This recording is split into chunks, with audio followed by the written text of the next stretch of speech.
Today we'll be installing our OpenIPC VRX to one of our goggles and taking this for its first flight and see how it performs. Now I have all the contents here from the WiFiLink VRX, including the antenna, the actual VRX, the power cable, and the HDMI cable. Now today I'll be using some of my own specific parts opposed to some of these right here, and I have it set aside to the right. So let's get this thing installed on my goggles. Now, in order for this VRX to work, you need to have a compatible FPV goggles or a monitor. And what I mean by that is that your goggles need to have an HDMI input so that this thing here can work. Now, there's numerous goggles in the market, whether it be Fat Sharks or SkyZone. In my case, I'm going with the HD0 goggles. Probably or arguably one of the best goggles in the FPV industry right now. And that's because it has really good optics, it has a high refresh screen, and it has HDMI ins and HDMI outs as well on this goggle. So it's a full featured goggle here. Now the first thing I want to do is install this VRX to my goggles here. Now RunCam does include this kind of mount on the top here, specifically for like Fat Shark or SkyZone goggles. And this isn't going to currently work with my mount or camera mount right here in the front. But I did print a 3D printed kind of a mount here for the actual HD0 goggles. I did get this off Thingiverse, and it kind of converts this square little fan here to the standard Fat Shark mount here. So pretty straightforward. Let's see if this thing here lines up. Let's put this to the side. And I have a bolt here. These are not included with this kit here, guys. So you do have to source that yourself if you have that same goggles like mine. All right. This bolt is going to be a pain in the butt to go on, I can tell you that right now. It's not straight. I think, yeah, that's really good actually. It's as easy as just fitting this over this fan right here. Now, typically I would have some antennas in the front here for my HD0 goggles that can screw into the side right here, but I didn't want this to interfere with that, so I just took it off. It probably still could have worked with those antennas on there. Just slide this over, and there you go. Looks pretty nice. All right, next let's go underneath here, which is the fun part. And we want to use the HDMI cable here. This is the one that's provided with the RunCam Link RX. And the unfortunate part is that this one has a standard size HDMI to mini, so that's not going to work unless you have an adapter. I talked about that in the previous video, but I do have my mini to mini right here, and this is pretty much the perfect length. I've used this also in like the Walk Snail VRX. And this is actually an HD0 HDMI cable, so good luck trying to find one of these. It took me almost a month to get this in the mail. All right, it's not the neatest, but it is short compared to the one that's included. Let's put the antennas on here. Now, you have these linear antennas. You can put them to the side or on the top. Since these are a little bit taller, I want this over my head. I'll put the taller ones on top and then put the kind of stubby ones on the side here. There we go. All right, this thing here is ready to rock and roll. Can I glue this to this? I don't know if I can glue it to it, but anyways. Now you have the power cable here with this VRX XT60 to a barrel plug. And the whole thing here is that they want you to power this independently of your goggles or monitor or whatever, which makes sense. So this is a pretty cool design. But I have something here as well that came or I use with my Walk Snail VRX. It also has an XT60 connector, but it also has a Y right here. So I can plug this both to my goggle and then the other one to the VRX. But that's it, it's done. All I have to do is just power this up to a battery. I have a battery right here. This is a 4S battery. Yes, you can use a 6S, it's good for around 7S. The HD0 goggles is also good for 6S as well, but there's been some rumors when this first came out that a 6S battery could be a little bit too much. So it's always safe to use a 4S battery. You can use whatever you want. Let's power this up, but I'm not gonna do it right here at the table, only because I want you guys to see what I see initially for the first time, and I have to go to the computer here so I can screen record it. So let's go to the desk, and then we'll power this up and see how this thing here works. Okay, so we're here at the desk. We have our VRX with our HD0 goggles. I think I'll just unplug it right now and remove it from the goggles, since technically we don't need the goggles here. I won't be looking through the goggles. And let's connect our HDMI cable so you guys can see what I'm looking at. This will be the same as going to the goggles. Let's power on the drone. I also have a fan here, keep this thing cool. All right, let's power up the VRX and see if it shows up on the screen here. All right, initial thoughts. This fan is super quiet. I mean, very quiet. You can barely hear it. All right, so here it is on the screen here. You can see it booting up. This should be plug and play. I think I have this drone here on channel 161. So we'll see if that works out. All right, I should hit a timer and see how long this takes to boot up. All right, there it is. Okay, so this one is running Ruby on here. Not what I expected, but pretty cool. Looking for a drone. All right, so let's play around with some of this stuff here and see what we can do. Going down doesn't do anything. Going up doesn't do anything. You press center. All right, here's our settings here. And if I do search, it should search for the drone that's powered up. This interface looks pretty impressive though, I can't lie. All right, nothing. So let's try manual search, go down. And I think 161 is this one right here, 5805. I can select that. Searching, and nothing. All right, so that's interesting. Screen 3, screen lean, extended, screen 1. So I guess if you hit right, you can change the OSD. Let's go with screen 1, because that's the default, right? There's a lot of stuff in here. Controller settings, peripherals, ports, CPU processes. That's pretty cool. There's a lot of stuff in here. Media storage. So there you go. This thing has 27 gigs of space on here. That's a lot. I think it's 32 from the factory. And you can see all the stuff in here. This one has a Ruby 10.0, so I don't know if that's the latest one, but I am still concerned why. Here's the vehicle settings.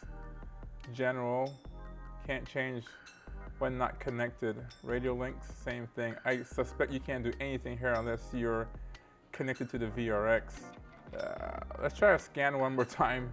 Search, I'm sorry. All right, nothing here. That's interesting. Let me take a look at this stuff and see if I can figure something out, because that should work.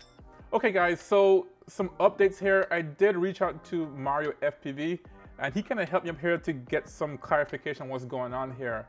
It appears that the reason why this isn't binding is because we have two different firmwares on here. Now, it's kind of interesting because when we first got the WiFiLink 2, it did have the WFB firmware on here. And it worked with all our existing equipment so far. Our cell phones, tablets, it connected and we had an image. So this thing actually does work. That's not the issue. But the problem is that now we have this VRX here and it doesn't have the WFB on here. It does have Ruby on here. So the problem is you have two kind of systems or operating systems on here. Although this is all open source and they should have worked seamlessly together, it doesn't communicate that way. So in order for them to work, it needs to be the same. So either we to have Ruby on this and Ruby on this, or WFB on this and WFB on this. So it just depends.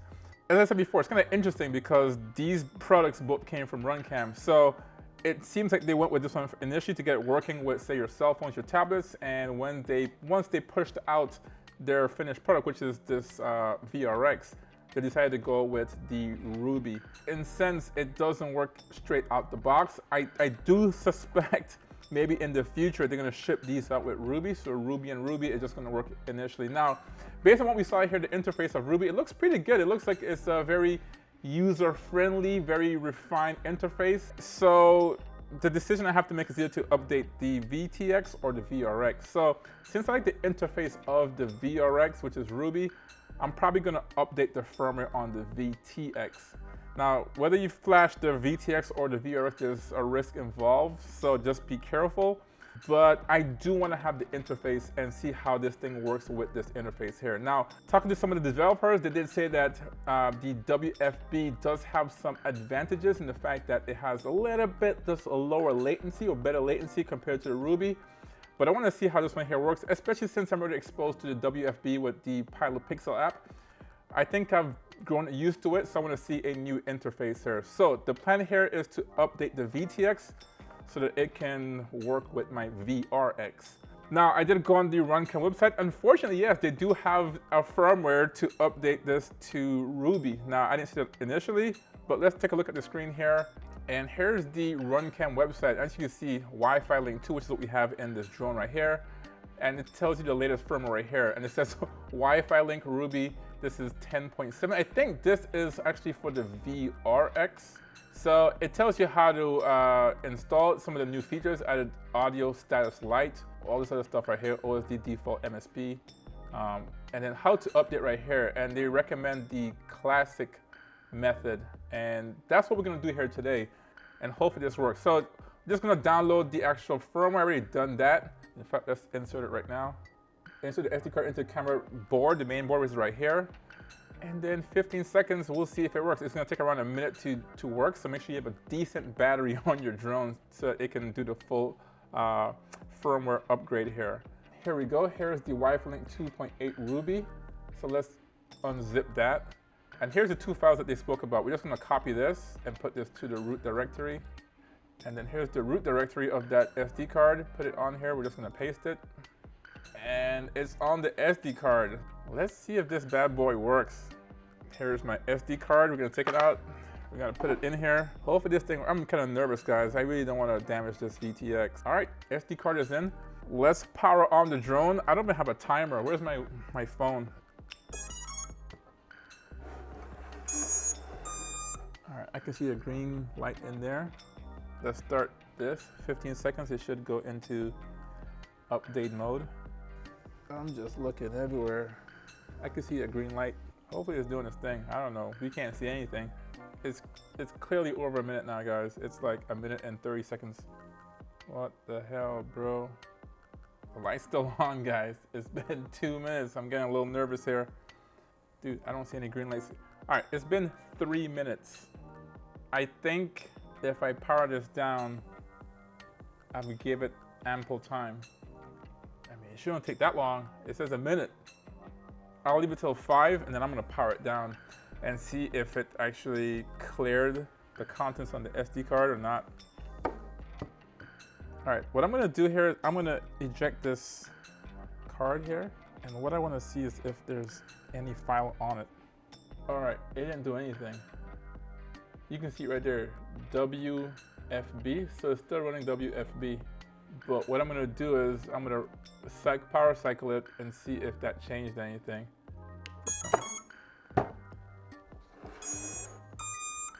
I'll give it 30 seconds or so. All right, that's 30 seconds. This thing should have been powered up by now. Still WFB. All my previous stuff is on here. 161. Maybe I'm using the wrong one. Yeah, maybe I'm supposed to use this one right here. I think we should work this time. This should work this time. So let's see here. And I'm gonna put this to the root directory. All right, let's do this one more time and see if that worked. All right, I have my timer here. Let's power this up. Start my timer. It's been a minute. After 3 minutes, I'm gonna unplug it and see what happens. In theory, it should be erased, right? Okay. Ruby version, user. Ah, shit. What the fuck? It didn't erase it though. Usually it said it would erase the contents on the card, but I still had contents on there. The big moment, let's see here.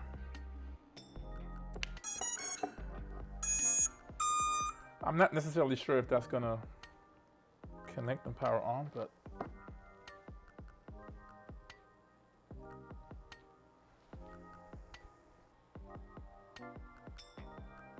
dang it, nothing still. Oh man, that blows, bro. Oh my gosh. And I'm sure you developers are probably laughing at me like, just do this, just do that. Why are you not? Oh man, I'm trying. All right, so this isn't working. At least it's not connecting. All right, guys, so it's been a day or two, and I've had some time to actually try to figure this out. Now, it's been a tough 2 days, and I really think I have this thing here somewhat figured out. So the issue I was having here is that this thing here just wouldn't flash with Ruby. Now, this VTX, at least mine, does come with the WFB firmware, which is OpenIPC firmware on here, and this is just not gonna work with the Ruby on your VTX, or VRX, I'm sorry, VRX. I just didn't know what's going on. So I tried to contact Runcam and they finally got back to me. And after some digging and some coordination, it appears that, well, at least it needs to be the same firmware number as my VRX. Now my VRX and yours might be different. I do have the firmware 10.0. We'll take a look at it a little bit later. In order for these two to bind, you have to have the same firmware. Now the firmware, as you can see on their website, that they're advertising shows 10.7. And since it's not 10.0, it's not going to bind to my VRX. So Runcam did email me a file with the actual 10.0 on here. I did put it on here, and let's take a look quickly right now and see what it says. It's supposedly flashed with the 10.0 on there. But this is another thing that's kind of interesting. When I do take a look at the file, so now it does show it. This looks legit. When I see it, this is my first time seeing this. I'm doing this real time here with you guys. Earlier it just said version. Let's see what it says on here. You see, it still says 10.6, and that has never changed since I tried to flash Ruby on this. It always says 10.6. Even using the version on their website that says 10.7 on here, it still shows up as 10.6 in the Ruby version here. Now, what I was not getting was this config file. I want to see this user file and see what it looks like. Oh, there you go. So now it shows 10.0. So as I said, we're doing this as we speak. So 10.0 is the correct version on this. Ruby FPV version 10.0, that's good. So that kind of lines up with the instructions on their website. This took me a while to do, guys. The past 2 days I've been just digging on websites, even going to the actual Ruby FPV website, and it gives you very similar instructions right here. And this thing should theoretically work. As long as you have either OpenIPC or Ruby FPV on your VTX, the update process should be very simple, just using an SD card. Now that we have 10.0 on here, we're gonna try to power this up and see if it binds to my VRX. So let's power them both at the same time, at least I'll try to. I'm gonna power up the FPV drone.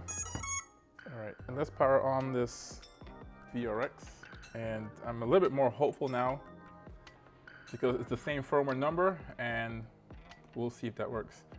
So this thing is powering up. I really should time this. All right, so here's the interface on the VRX Ruby. And there's nothing there. Obviously, it doesn't know. And it could be on a different channel here. So we're gonna do the same thing like before, scan and see if we can find it, or just do an auto search and start search. All right, so see, it found it now. So version 10.0. So connect for control. I want to do that. Found the vehicle on 5825. I want to connect.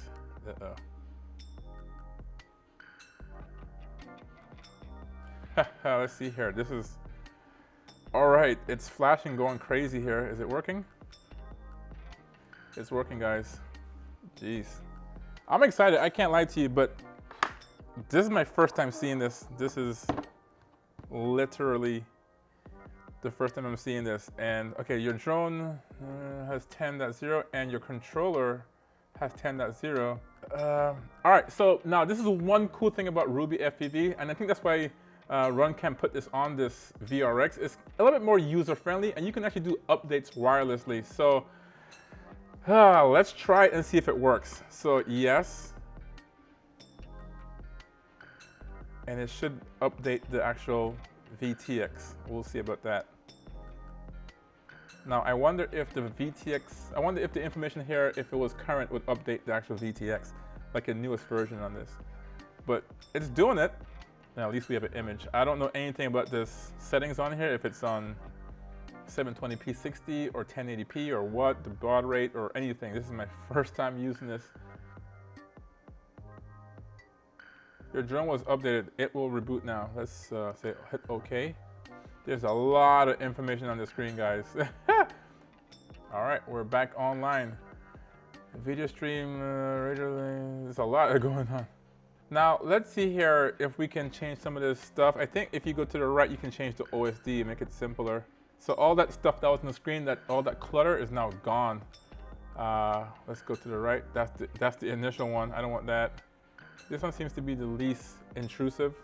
The cool thing about this, guys, is that if you're in the field and you have this on your goggles, you can do this live on the field here. Warnings and alarms. Saturation is fine. Contrast is kind of high too, but we'll deal with that a little later. I just want to take it for a flight now, honestly. Let's see what the actual options we have here. 820, 1080. I don't think this is a 4K sensor, so probably not gonna do that. We can probably try 1080 though. 1080 is 90 frames per second, so it's went to 90 frames per second right there automatically. Let's see what happens. The bit rate is a lot higher than obviously the cell phone. Let's take a look at this image. Wow, that's pretty cool. It is clear. Let's choose my board here. Is the the RunCam. All right. The image is a lot clearer here in 1080p, obviously, and I'm impressed with the bit rate. It's showing 9 or 10 megabits per second, 11, it varies obviously. The whole goal here, guys, is to see what's the highest bit rate I can use. With the app that I had on my cell phone, the Pilot Pixel, I was limited to around 4 megabits per second. This one's looking like 7, and I can obviously change that. The question is, how high can I go with that? Now, you can see here, guys, keep constant is off, but if you look below here, video link mode, this is pretty cool. So you have adaptive video link, and that's almost like DJI, where if you're going further away, it can actually change your settings to keep your link. Almost like focus mode, where it says, okay, we'll reduce the quality of your image. Although you want 1080p at say 60 or 90 frames per second at, let's see here, I have 8 megabits per second. It can reduce the quality, lower the megabits per second to around 4, 3, and then you still have a video link, and it just does it in the background, so you still maintain the link as you go further away. One thing I noticed, I don't have MSP OSD on this, so I gotta take a look at that too. There's a lot of customization here, which is cool. Obviously, we are not using Mavlink, we're using Betaflight, so let's see if that changes. MSP OSD, here we go. Select that. Tell me it works. I don't know what port I have this damn thing on. Give it to me. Boom, ha ha ha, guys. There it is, MSP OSD. Mario 5 Open IPC now. So yeah, guys, it's in there. Go on to telemetry settings, and then flight controller telemetry type. MSP OSD. The baud rate looks to be fine. This, if you're a computer geek, guys, this is amazing. If you know the limitation of this processor in this VRX, you can do all that stuff. By the way, guys, this thing is pretty quiet, this fan. Whew! All right, let's take this thing for a flight and see how this thing here performs compared to the Pilot Pixel app, guys. I'm so happy connected, but let's go do it. Let's get it done.